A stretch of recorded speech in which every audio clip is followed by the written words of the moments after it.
Hello and happy Friday. My name is Spencer Giese. I'm a research and education specialist at ACUHO, and I'm excited that you're joining us today on April 24th for our virtual roundtable for small colleges and universities. This is another topic that was brought to you all, our members, saying we'd really like to find ways that we can connect and hear about approaches that are being done on small colleges and universities. We're really glad you could join us. We've got some outstanding panelists today. And really, it's going to be an hour where we can really engage and hear some information that hopefully you can take to your campuses and also share with others that are attending today's virtual roundtable.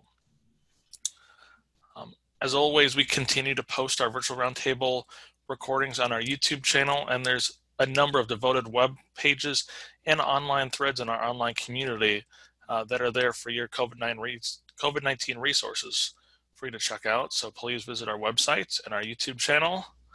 I'm joined by Drew, Christine, and Robin today, all representing small colleges and universities to give us perspective, offer maybe some guidance or lessons learned, and really to help us answer questions you all may have or comments or topic areas you'd like us to touch on. To engage with our virtual roundtable today, we ask that you step outside your comfort zone and you offer up topics and questions that you'd like us to make sure we cover. This is really an opportunity for you to connect outside of a traditional webinar format. We ask that you use the Q&A button to submit questions or comments or topics that you'd like us to touch on. And as you're using that Q&A option, please put your name, your position, your institution there, just so we can better connect with you.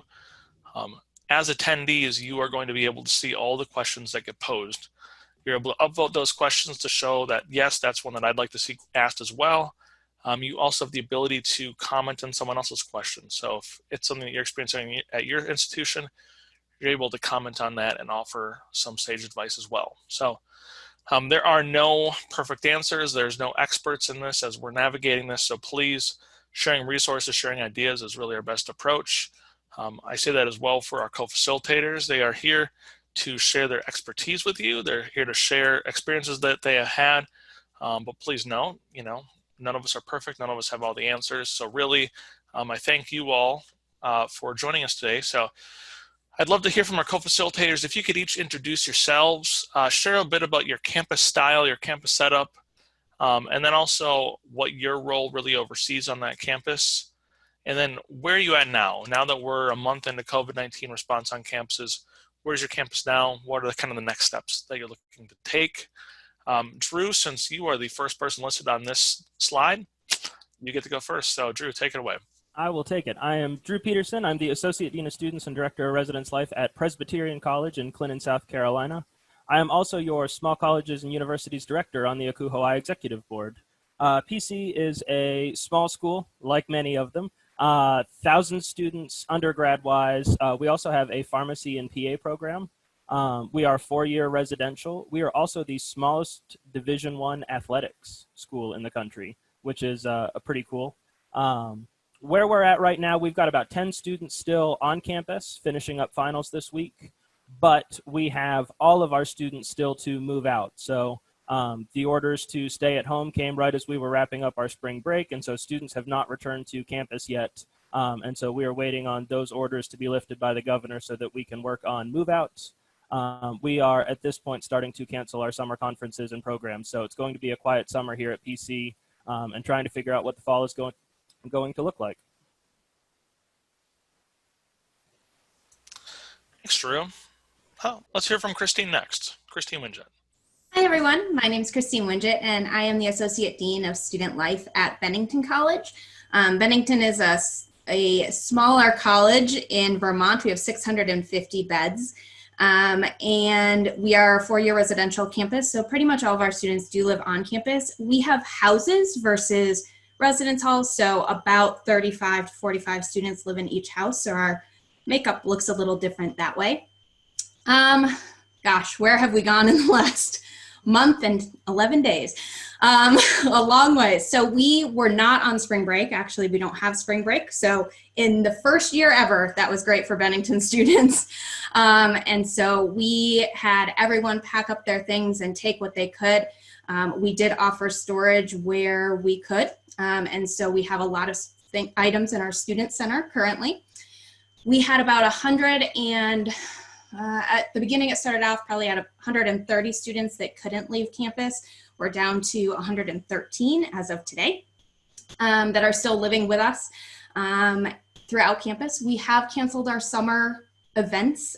We have a couple conferences that come to campus, so we've canceled all of those and are now in the decision-making stage of figuring out what the fall is going to look like. We will be asking students who are currently here to petition to stay for summer. We'd like to have as few students as possible here for the summer, so trying to work toward that. Next, we'll hear from Robin.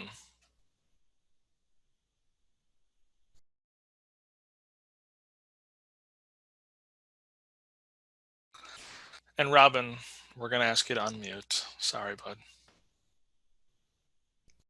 Okay. Thank you. As Spencer mentioned, my name's Robin Jagneaux. I serve as the Director of Residential Life, Student Conduct, Commuter Service, and International Student Services at Baldwin Wallace University, just outside of Cleveland. That's a mouthful. But again, like most of us at small colleges, we wear many different hats, and it gives us an opportunity to interact with students in many different capacities. We're a four-year residential college. We house about 1,700 students. We're hoping to house a little more than 1,400 this upcoming year. So we're keeping our fingers crossed. We had room draw just right after spring break, and our returning student numbers were really good. And our incoming student class right now, we're probably comparable to where we were last year at this time through the admissions office statistics. Again, we're a Division III school. Things that others people had mentioned, we went remote with all our classes for the rest of the semester. All summer classes have gone remote. All summer conferences and groups have been canceled, or any activity such as graduation, senior graduation party, those type of things have been on hold or canceled, and that's until June 30th. We'll again, the university will again to look at where we are in reference to what the governor has decided on for all universities and colleges. So we'll follow what he has mentioned. Currently right now we're housing a little less than 60 students in one of our facilities. So they share, each individual has their own bathroom. So that has helped us a lot. We're lucky we have this facility that we are able to do that. We're just planning for what the fall could look like, and I'm sure this is going to come up as one of our topics as well. But thank you. Thank you, Robin, and thank you all for sharing, giving us a little bit of background on campus types and where you are currently. Again, for our attendees, if you could use that Q&A tab to submit questions or topics you'd like us to make sure we cover. Really, we get the most out of these sessions when we have active audience members. And really, we want to help you all drive this conversation. So thank you in advance for being active participants. Just to make sure that you're able to see us and hear us, and you have a slide deck in front of you, you should see a raised hand function. I just want to make sure that's working for everyone. If you could just use that raised hand function, that everything's coming across, and excellent. Our internet is continuing to work. Love to see that. Thank you for raising your hands. I'm going to lower hands here, and also just bring up that we can use that raised hand function as well. If we're talking about a topic and I see someone raise their hand, that's going to be a good indicator. Oh, I wonder if they want to add it into this topic. So if you hit that raised hand function, just watch out. I may just call on you. So, but please, if you've got items that you'd like to add to a topic we're on, feel free to use that raised hand function, and we'll get you able to speak and interact with this group as well. So thank you. Well, let's talk about a topic that I see on campuses far and wide. We're going to talk about that whole packing up room situation.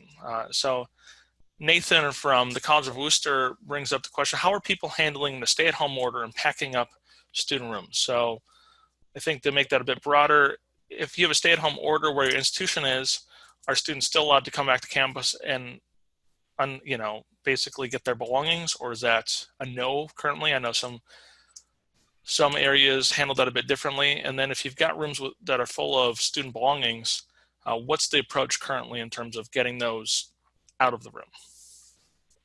Okay, Spence, can I take that? By all means, Robin, Okay. please. Hi, Nathan. How you doing? It's good to see that you're on this. Again, we have around 70 students right now that have personal items in their room. What we're trying to do is clean. Right now, our custodial staff is cleaning all the rooms except for those right now. We've been trying to communicate with those students both at the hall director level and through our office to remind them that they need to come back, that their card swipes are turned off, so they need to contact our office in advance. And then we would turn on their card swipes, and then all they need to do is move their stuff out. And we have express checkout, so we have envelopes in their room so they can leave their keys there and then notify us that they checked out. We at one point had until May 11th to have their stuff moved out, but then we decided in the best interest of our students since we have no summer conferences, we moved it to June 21st. We've also provided them information about different moving companies if they want to choose those. We won't endorse them, but we've had some good feedback from different families who have used different companies to move their stuff and box their stuff. We hope by the time we get to June 21st, we're going to only have maybe a dozen rooms where we're going to have to pack up their personal belongings because they're out of state or they're out of the country. And so we have an apartment we've set aside that we can move their stuff in and box it if we need to. But we're not looking forward to that, but in reality, it will happen for us. And we're still waiting on the orders to be lifted, but for right now, it is a soft no for most people. I had a student contact me yesterday. She's having ACL surgery next week. Gonna need some of her belongings and not going to be able to physically do it after surgery. So yes, even though there is a stay-at-home order, we understand you need to get your belongings. We also had several students, just to be confounded even further, impacted by the tornadoes that swept through here on Easter Monday. And so trying to make sure those students had what they needed as well. But for the majority of students, yes, the answer is stay at home. As soon as we are able to, we will be happy to schedule you to come back and get your things. And we're going to use an online scheduling software to do that so that folks are coming back in small groups. We're limiting the number of people on campus at any time. We're asking them to bring no more than 2 people to assist them if they absolutely need it. Wear masks where they can, avoid others in the stairwell, taking all of those precautions that the CDC and the State Department of Health are offering to keep people safe.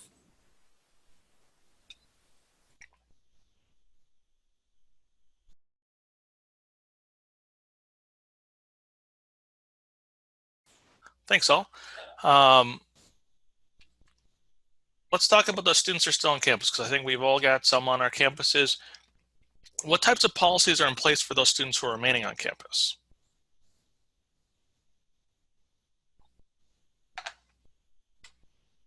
I can start with that one. A few different things. So obviously any of our institutional policies we still have in effect. We typically have open access for our students to enter any house that they would like to visit friends. We've turned that off. So students only have access to their own house. We have about 5 to 9 students in each house and have asked them really to work on physically distancing as much as they can.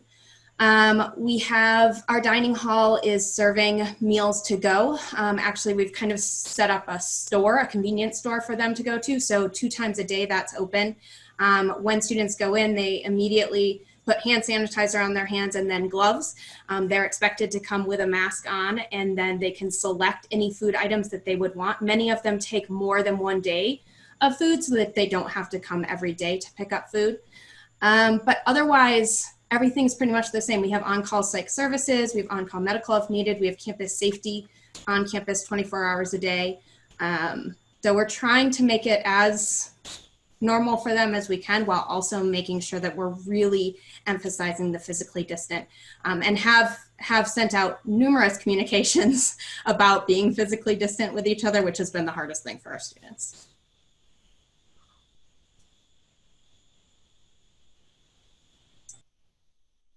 This is Robin. We're basically doing the same thing that Christine mentioned. We have, again, grab and go. They basically pick up something for, and it's typically 2 or 3 or 4 different meals that they can take back to the residence halls. We ask them if they're in the elevator to, try to space themselves out and try to use it one at a time. But overall, I mean, we're going through that building probably once or twice a day, disinfecting it just to be on the safe side.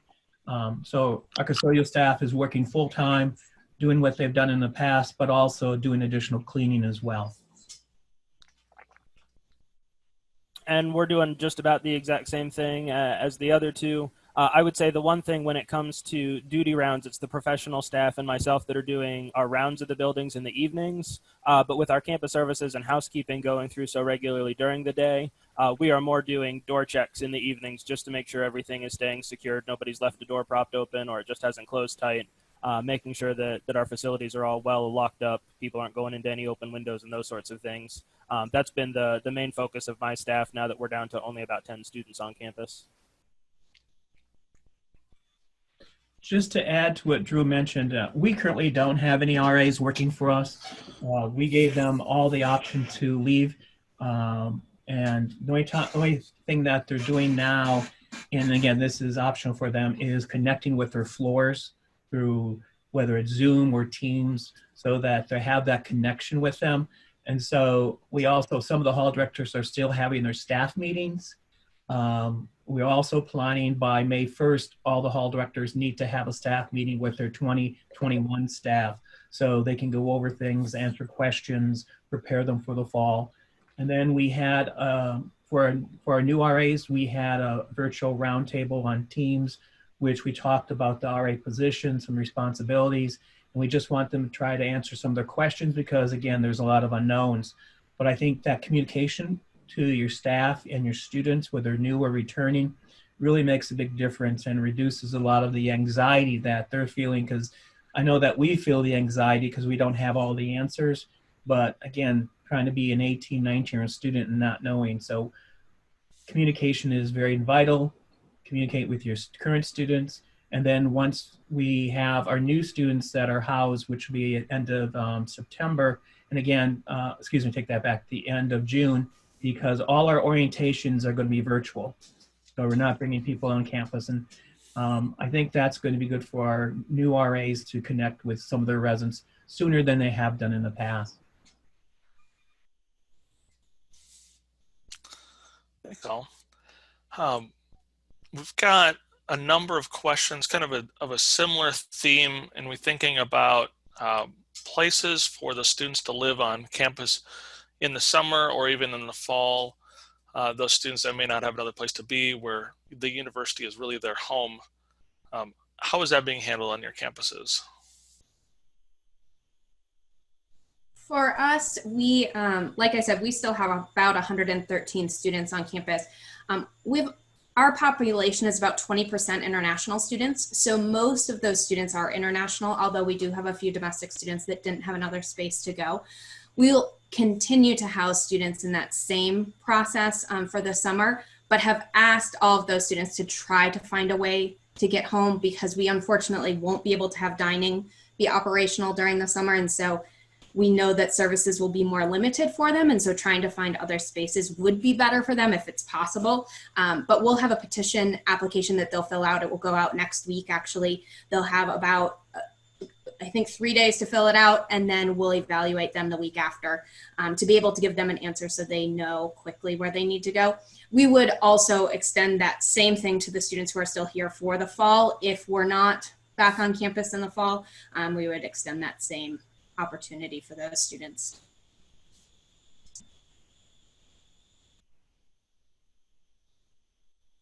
And I would say we're not planning on any housing for the summer. Any of our students who need help connecting with some local resources, we are happy to help them make those connections, but we will not have folks on campus for the summer. In terms of the fall, just the way our housing structure is with the number of double rooms that we have and the number of students that we have, it would be very hard for us to drop down and make those single rooms and be able to house everybody appropriately on campus. And so while I don't speak for our president's leadership team, I think the question is really going to be, can we safely open in August, or do we need to start online? I think the one lesson we have all learned from this semester is we don't want to be online part of the semester and then change up midway through because it's too disruptive to the students. So I think we're going to do our best to wait and see what August and September are looking like and make the call. Are we going to be here, or are we going to be online? Because I don't see many other ways for some of us to be able to operate. Just to follow up with what Drew shared, we're in the same boat. The only difference is that we will have students on campus because we have students that really don't have a place to go. One of the downsides is that there is not going to be any grab and go for them this summer. There is an application petition process to stay on campus, and we try to make the best decisions we can based on the information they share with us. We have looked at, again, one of the things that we have looked at is if we went to one person per bathroom, we can only house 300 students. If we looked at 6 students, let's say on a floor, sharing a bathroom, we can house maybe about 600 students. So again, we're looking at all these options because if something comes up, we want to be prepared. But again, I think like Drew said, we're really hoping that we can open in the fall. There will be some restrictions based on social distancing, how we check people in. I know that we won't be able to check our incoming freshman class in a 3-hour time period. We may have to break it up in 2 or 3 different days so we can provide social distancing as we're checking in. The same thing with fall athletes. I think one of the things that we're concerned about is that we're going to have to expand the timeline that we have give athletes to check in, to expand it to maybe from 3 hours to 6 hours, or maybe to a day and a half. So these are all the things that we're looking at. Again, some of our large scale programming, we may have to cut back. With a decrease in number of incoming students or the decrease in the number of returning students, we have to look at where our budget's going to be. And so we're going to have to look at maybe some of our large scale programming being downsized or not having certain programs at all based on the fact that we just don't have the income that we've had in the past. Thanks, all. And I will also thank the audience. You're all doing an excellent job on the Q&A in terms of both submitting questions, but also responding to those threads. So I'm seeing some really healthy threads of questions being answered by the group. Let's talk about decision-making so far. And as we look to the future, one of the pieces you may be experiencing is how are decisions being made that affect housing? Do you feel like you have a voice at the table? How are you able to advocate for your departments or your areas? And are there any communications lessons learned so far that you'd want to take moving forward? I feel very fortunate. I think that I've had an opportunity to voice concerns. So in late February, early March, my supervisor asked me kind of to start thinking about what would happen if we moved to remote for a temporary 2-week fix.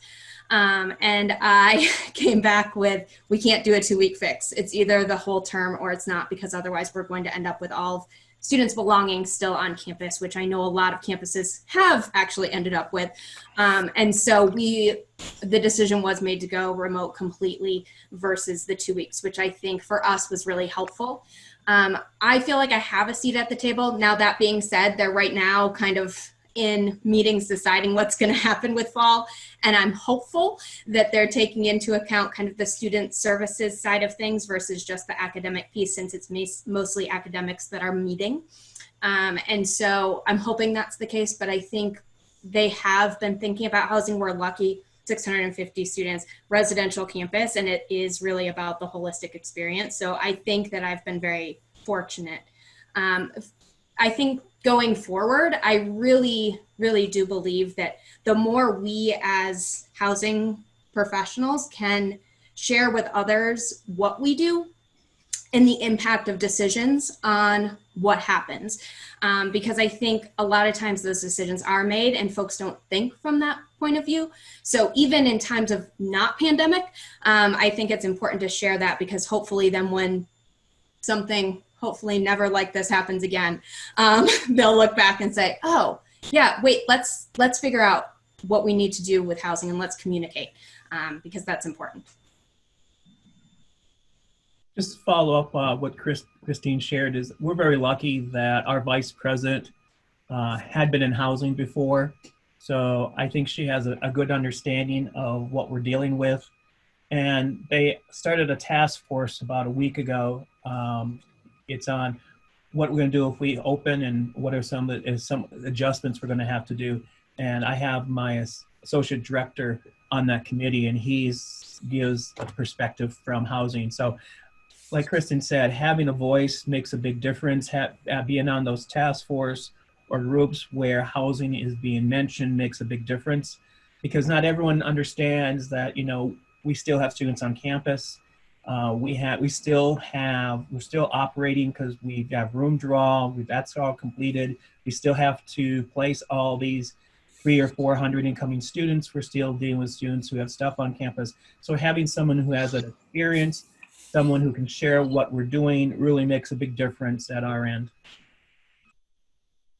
I think the one thing that makes all of this tricky is, on smaller campuses, we are usually an office that everybody assumes has the pulse of the students, but our students aren't here for us to get that pulse from them. And so trying to, draw on those relationships we have with our student leaders and them with their students to get, that information on what the students are feeling, and being able to share that with the other folks on campus. I think sometimes there's more of a stressor to that than we give ourselves credit for. But I do think we are lucky when we are able to provide that feedback, and when people are able to understand how important housing is and how important the residential experience can be. I will say the other thing that has been a big help to me is being able to share the ACUHO straw polls with the president's leadership team, to be able to demonstrate, the decisions that we are making are in line with what lots of other people are experiencing as well. That information has been invaluable to the folks that don't understand housing, to be able to see what's going on and what our national trends are. And I'd like to add one more thing. I think in some ways, this has helped colleges realize and universities realize how important housing is and how important student life is. We have a group of folks who are talking about student engagement, and I'm like, this is what we do all year long. And so being able to have some of those conversations across the college has been really helpful and insightful. And I think for everyone, I'm hoping we would enter another year back on campus differently, in a good way. Well, I think you bring up a really good point. As you've seen students move off, but yet professionals are still continuing to interact and work on the university, whether it's remotely or on campus. What have you seen in changes of the community of the actual institution? Are people still being connected? Is there still celebration? Is it waning? What's that impact look like on your campuses?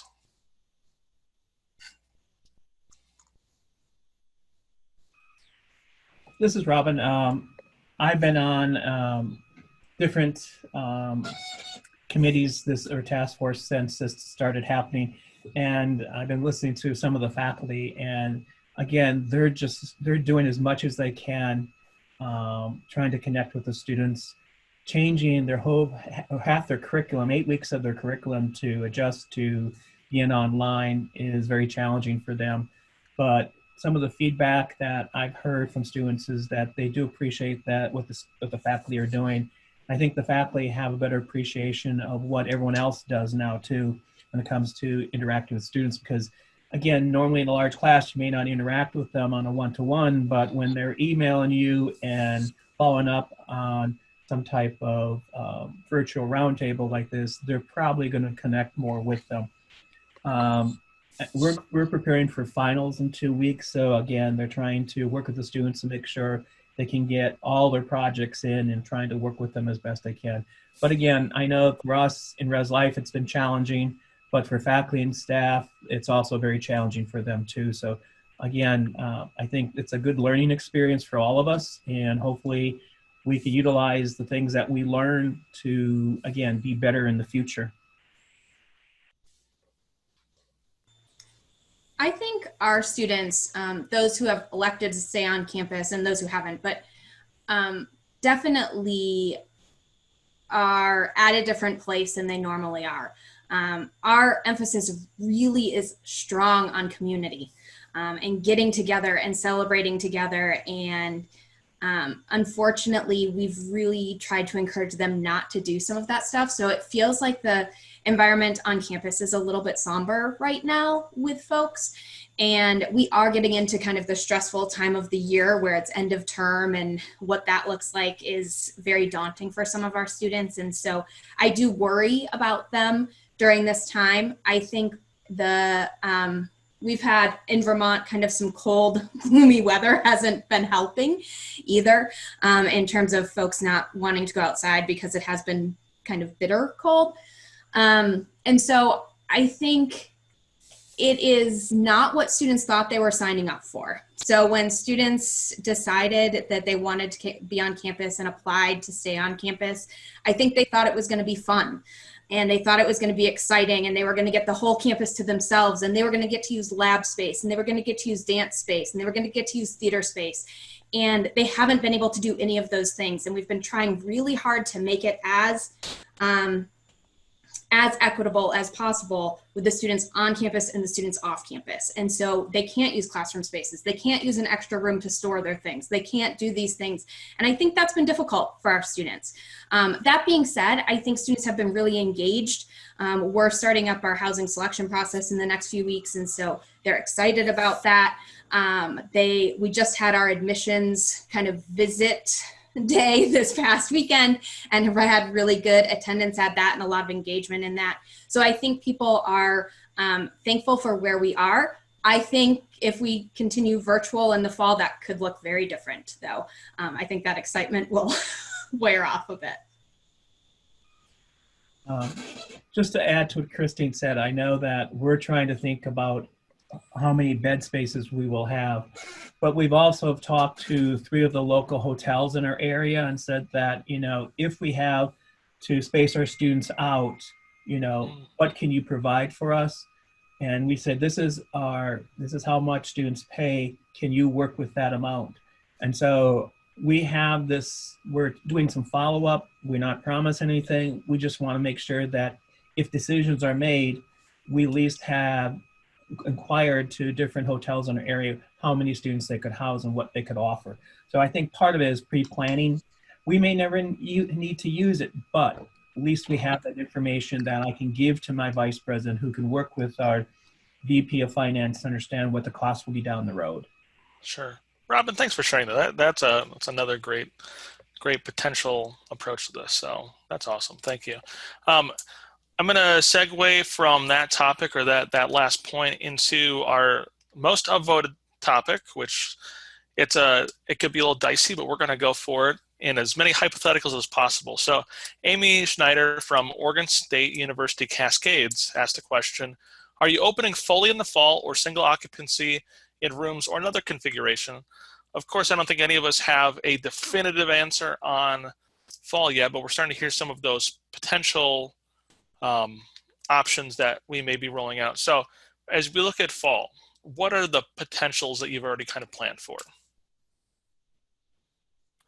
For us, like I said before, whenever we open, the goal is to open fully. But some of the things that we're exploring right now is RA training and early arrivals, and how do we space those folks out? Because that is in the not too distant future, as we all know. And in particular, even if we get to a place where there is a level of herd immunity amongst our community, and we feel confident that students can come back in larger numbers, they still have a number of family members that want to be part of that move-in experience that are immunocompromised or having troubles, that even if we feel confident that we're going to do a normal move-in, normal, whatever that may be, finding ways to space that out and help keep those family members safe so that they can be part of the experience too is something that we're starting to work out right now. Exploring different online options for RA training, what absolutely has to be done in person, what can be done in a Moodle or a Blackboard or something like that. What are the things they can do at their own pace, and what are things we have to have a Zoom meeting for where we're all in the same place and I get to see all of my RAs nodding their head all at the same time, because we know they're reaching that level of Zoom exhaustion. You can only stare at a screen so long before you need to be having that face-to-face interaction. So what are some ways that we can get them the information we need without tiring them out? And before Christine jumps in, because I know she's about to, I would be remiss if I didn't bring up some of the online education options that ACUHO has put forth for student training. So we do have an RA 101 course, which would help students learn virtually, remotely, whether that be over the summer or during an RA training time. And we're also about to release RA 201, which adds on to 101. It could be for your second year student staff member, or it could be the next step once you go through RA 101. So thank goodness those have been things we've been already developing and have developed and are out there, but hopefully those are options that campuses consider as we look to maybe shorten what RA training may look like or how much in-person time that we want to use in RA training.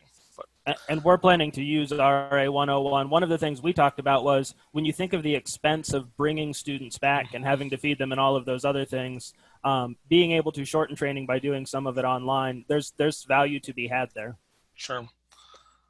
Yeah, I doing the math and being on former RA training committees as a practitioner, I mean, about the cost of an entire course for your campus may be one meal, one lunch for your RA staff. So there can certainly be some significant cost savings.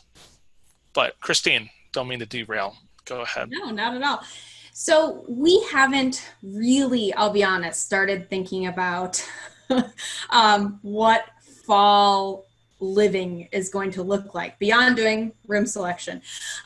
So one of the things, I think it's possible we could end up all back on campus. Vermont's doing very well. I think it's possible that nobody could end up on campus. And I think it's possible that we could end up in a hybrid. And we've kind of talked a little bit through each of those scenarios. I think as folks on the Strategic Planning Council are making a decision, we'll obviously move forward in that. But like Drew said, we have started talking about what does training look like online, and then also what does orientation look like online. And so today, actually, we spent a good amount of time talking about orientation. I oversee student engagement as well as housing and conduct. So we talked about what things are relevant for online, for if they're not here. What are we missing from orientation that we would want to add if students aren't on campus? So how to learn in a virtual classroom, setting up your virtual space, trying to overcome the, screen exhaustion and anxiety that we're having. What can that look like? And so we've started to have some of those conversations to figure out, because we don't know. We can't make a decision yet, I think, is where we are at this point. So sure, absolutely. Totally understandable.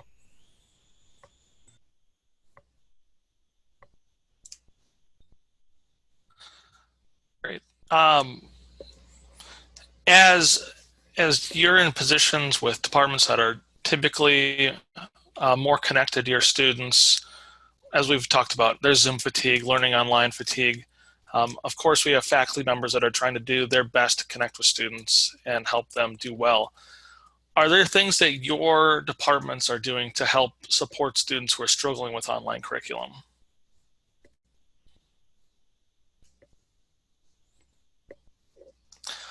And that's okay. And I think to add on to that, something we've talked about in previous virtual roundtables is this concept of building community from afar.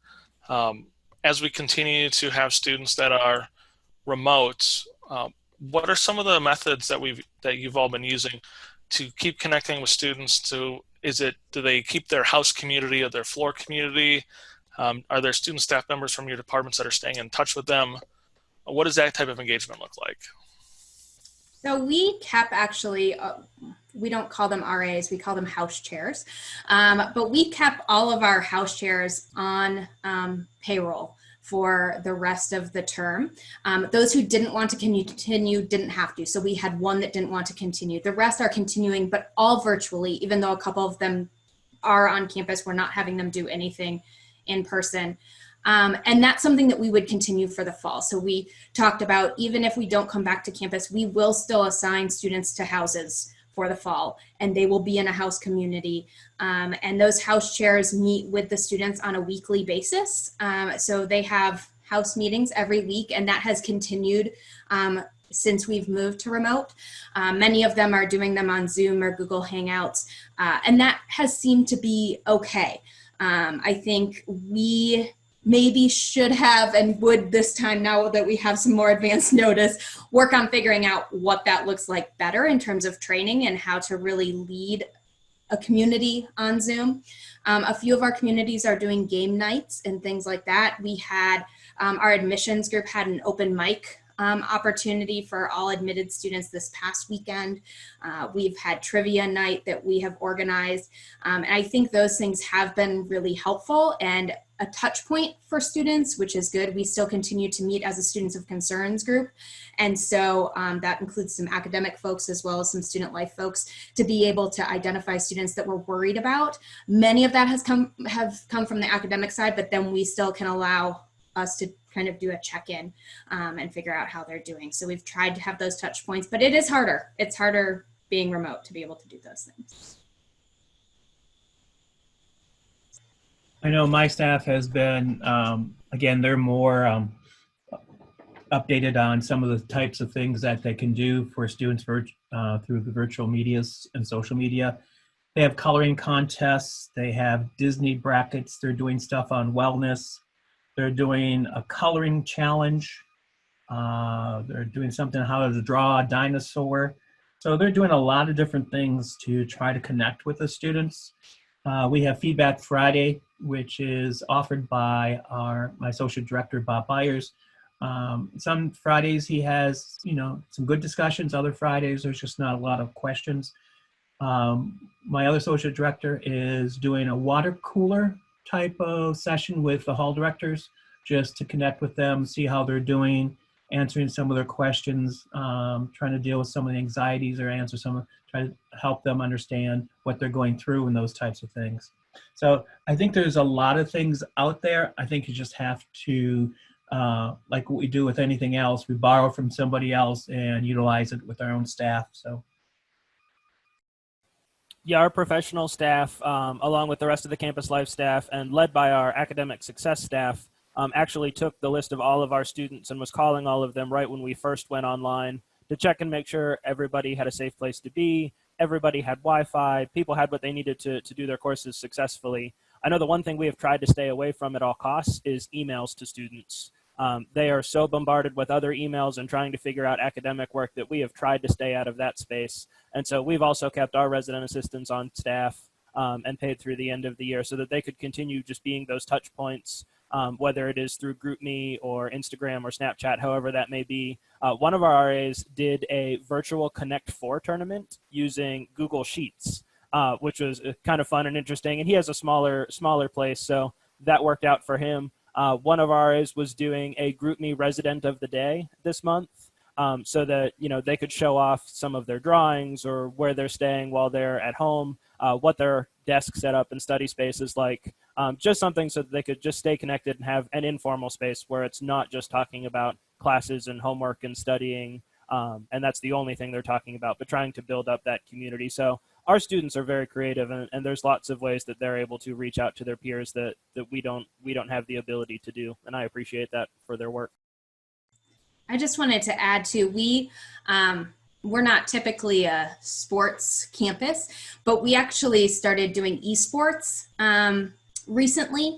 And so that's basically electronic gaming, right? And so you can do it virtually. We set up a Discord site so that students could join that, which is similar to Slack, but more on the gaming side of things. And we have had great interest in that. We also are in the process of building our college on Minecraft. And so the hope is actually that maybe some faculty will be engaged in that and even conduct some classes in their class area on Minecraft. So we have a lot of interest in that, which is really exciting. And hopefully we'll continue to keep the community engaged. I love those ideas, so thanks for sharing. And Connect 4 on Google Sheets. I'm really feel like I got to find someone this afternoon to be like, yeah, let's give this a shot. I think if we look at the new normal, I think that's a term I've heard a lot of talk about as we move forward and we're learning from this. One of those new normal pieces may be quarantine spaces on campus. When this is all said and done, still the potential need to have a space to unfortunately isolate a student in, whether they've been exposed or currently are ill. When you look at campus spaces, especially within your housing realms, are you making alterations? Are you planning for that? Is that something that's in the works? This is Robin again. Once this all came down in the middle of March, we were able to provide some housing for we have a 3-person apartments. We have 4 of those, and all those students moved out. So we were able to convert those rooms over. If we had students who were who tested positive, we were very fortunate that we didn't have to use any of those rooms. But we also made arrangements with dining services and how we were going to feed them, especially if they were quarantined. And then, like a lot of you, we're very close to Cleveland, so we have a lot of hospitals. And I know a number of schools were asked to provide housing for the medical staff. So we were able to turn over one of our buildings very quickly. And I met with the hospital staff on a couple occasions. Lucky for us right now, Ohio has somewhat not bottom out, but it's pretty stable. So we have a facility available for the hospital staff, but they haven't needed to use it at this point. That may change down the road. So we're keeping that building offline for the summer, just in case we have to use it if things spike down the road, which we hope they don't.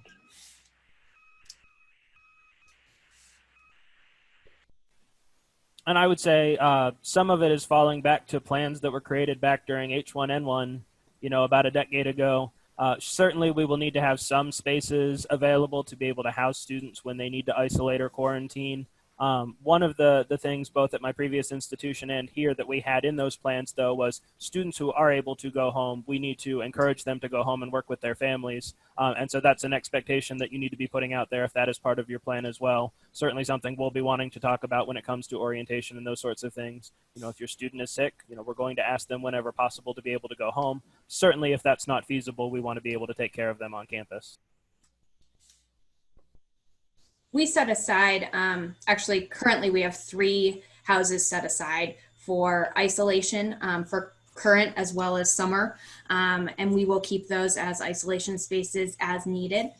We also have identified a total of 49 spaces that we feel like we could use if we needed to for isolation.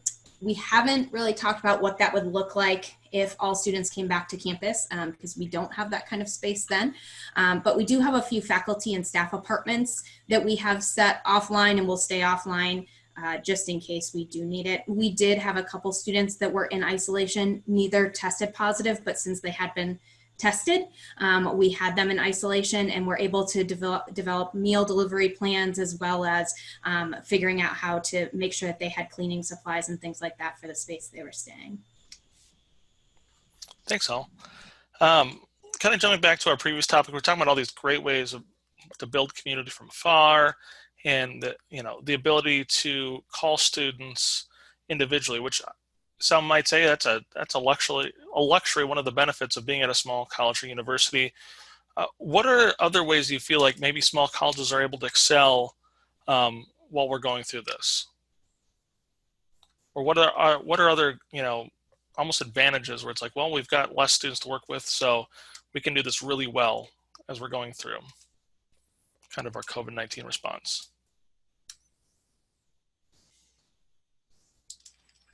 I think some of the advantages is that being at a small college, and I've also worked at large colleges as well, is that I think the camaraderie you have with other departments really is to our advantage, whether it's student activities, career services, athletics, whatever it may be, having that relationship where they feel comfortable coming to you and saying, we have this situation, how can you help us?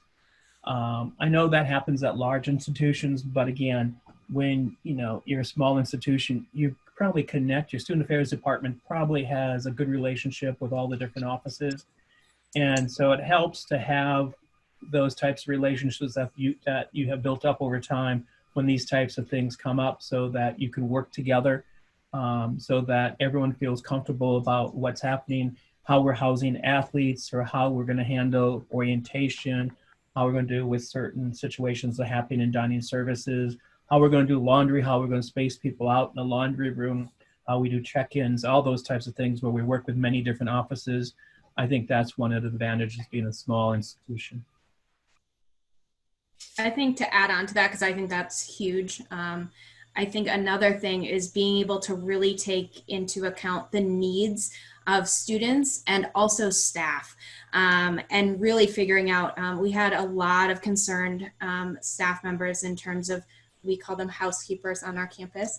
And so we had a lot of staff that were really concerned for their own health and safety. And we were really able to address those, I think, differently because we're a small place, and we're able to have some really candid conversations and be able to figure out different options, which I think is good. And I also think we've been able to show a level of care for students and staff and faculty that sometimes could get lost at a bigger place. But at a small place, it's really about those connections. It's figuring out how to be able to work together, who should be in the room to make the decisions, and having a seat at the table. Yeah, that's what I was going to say. It's finding the right person to shoulder tap a student, or check in on them when they need it. Coach is the right person to contact this person, and this professor is the right person to contact this person. And, oh, I know this person really well, I can take that one. And being able to kind of leverage that whole network across campus, I think is sometimes easier because we just know so much more about each other and also about our students. Thank you. All right, we're going to be moving to parting thoughts in just a moment, so I'll prompt my co-facilitators with that. Few items to remember. We do have that resource page, so please check that out. We also have the results of our straw polls that Drew had brought up earlier. We've got 3 upcoming virtual roundtables next week, so you can take a look at those. We've got Monday is Housing Facility Services, Tuesday is the Space for Professionals of Color, and Wednesday is the Future of Housing. So as we talk about all these potential options for fall, that might be a great virtual roundtable to attend next week.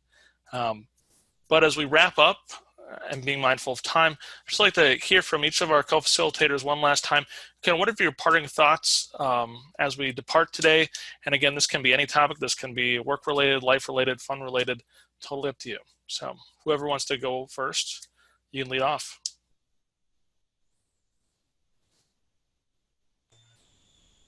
I can start. First, I just want to say thank you. What you all are doing is incredible.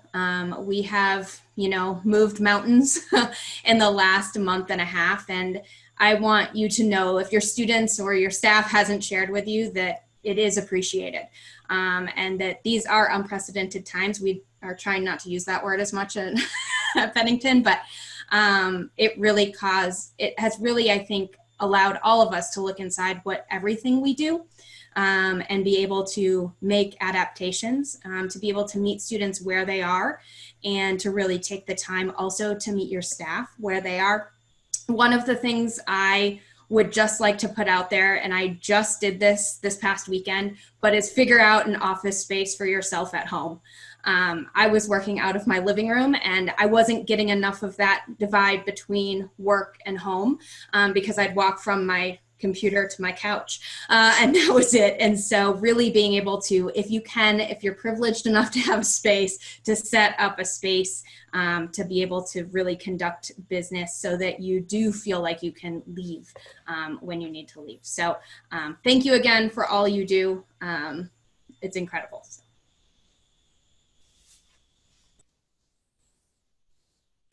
Yeah, agreed. There are plenty of us out here who are all appreciating the work that each of you is doing. And we know that it is yeoman's work, and y'all are doing a great job. And we're all just trying to do our best. And so it's nice to be in such an unusual circumstance, to be able to give and receive the grace that nobody's done this before, and we're going to try some new things. The one thing that I have mentioned to other folks in conversation is look around and say, what are things that I'm doing differently right now? And how can I continue to do those things when they benefit our students? Our restaurants downtown had never offered online ordering, had never offered to-go meals, and suddenly they're able to do it, and they're doing it really well. Hopefully they're going to be able to continue that. What are things on our campus that we can do like that? And then the other thing is just be able to laugh at yourself sometimes. If you had told me 2 months ago that I'd be having a professional phone call in my living room wearing my son's Xbox headset, I would have laughed heartily at that. But that's just where we're at, and that's how we get things done, and that's just the way of residence life, isn't it? Whatever needs done, we find a way to get it done. So keep up the good work. You know, I thought that was an Xbox headset the whole time, and you confirmed it, so thank you. I think we're very fortunate to work in student affairs because we get to see things that other people just hear about. We see students coming and doing things that they've never done before. We have faculty who's going online and learning things and doing things they've never done before. I'd say utilize your staff. Again, I'm one of the older people, so my staff does a wonderful job updating on all the things that they're doing. And the other thing is, don't be afraid to ask questions. This is new for all of us. Whether you've been in the field 5 months or 50 years, we're dealing with something that we've never had to deal with. So take time to ask questions. Don't feel like you're on an island by yourself. As Christine and Drew mentioned, we're all in this together. We all want to be successful, and we want to make sure that we provide an environment for our students that we're safe and educational, and that we make a difference in their lives. So best of luck as we prepare for the unknown. And remember that you're not alone, that we're all in this, and we will do the best job we can. Well said. Drew, Christine, Robin, thank you so much for your time and energy today, for sharing experiences and just sharing ideas with us. I think that all of us in attendance are going to be able to leave energized on a Friday with some fresh ideas and some fresh perspectives. So thank you. To our attendees, thank you again for your attendance and your attention and your content. We've got all those resources online again. We've got 3 virtual roundtables next week. And if you sign up for this week's virtual roundtable, you'll receive an email with resources as well as the link to the recording for this for you to share with others if you think it can be helpful. We'll see you online next week. Thanks, everybody.